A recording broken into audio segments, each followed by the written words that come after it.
Aujourd'hui, je réponds à mon abonnée Sandra qui m'a posé une question et j'adore quand vous me posez des questions, donc n'hésite pas en commentaire à me poser toutes tes questions. Dès que je peux, j'en fais des vidéos.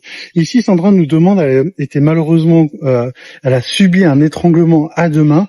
Alors bien sûr, si on peut l'éviter, c'est mieux, mais une fois que ça nous arrive, qu'est-ce qu'on fait? Je vais te répondre maintenant.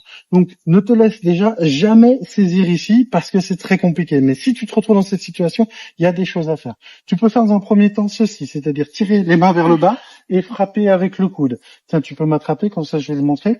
Donc, je vais en cuillère frapper très fort ici, en même temps en mettant le coup de genou, en rentrant la tête. Ici, boum, boum, et coup de coude ici. Donc ça peut être un peu efficace, mais malheureusement, il faut un petit peu de technique pour le faire. Autre technique vachement simple, si quelqu'un vient vous étrangler et est assez proche avec sa tête, on vient appuyer sur les yeux pour le faire lâcher. Ça, c'est la technique la plus simple et la plus efficace. Si quelqu'un vous étrangle, vous avez le droit d'attaquer les yeux parce que lui, il essaye de vous tuer.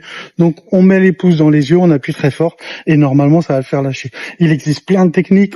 Celles que je vous ai montrées, on peut encore les développer parce que là, c'est vraiment un extrait extrêmement court. Mais si vous voulez vous apprendre à vous défendre, pensez à liker et vous abonner car je propose des tutos tous les jours. Et n'hésitez pas, tout comme Sandra, à poser vos questions car dès que je peux, je vous en fais des vidéos où je vous réponds en message privé pour vous aider à vous défendre car c'est ma mission de vie. À très vite sur cette chaîne et n'oubliez pas de rester vigilant.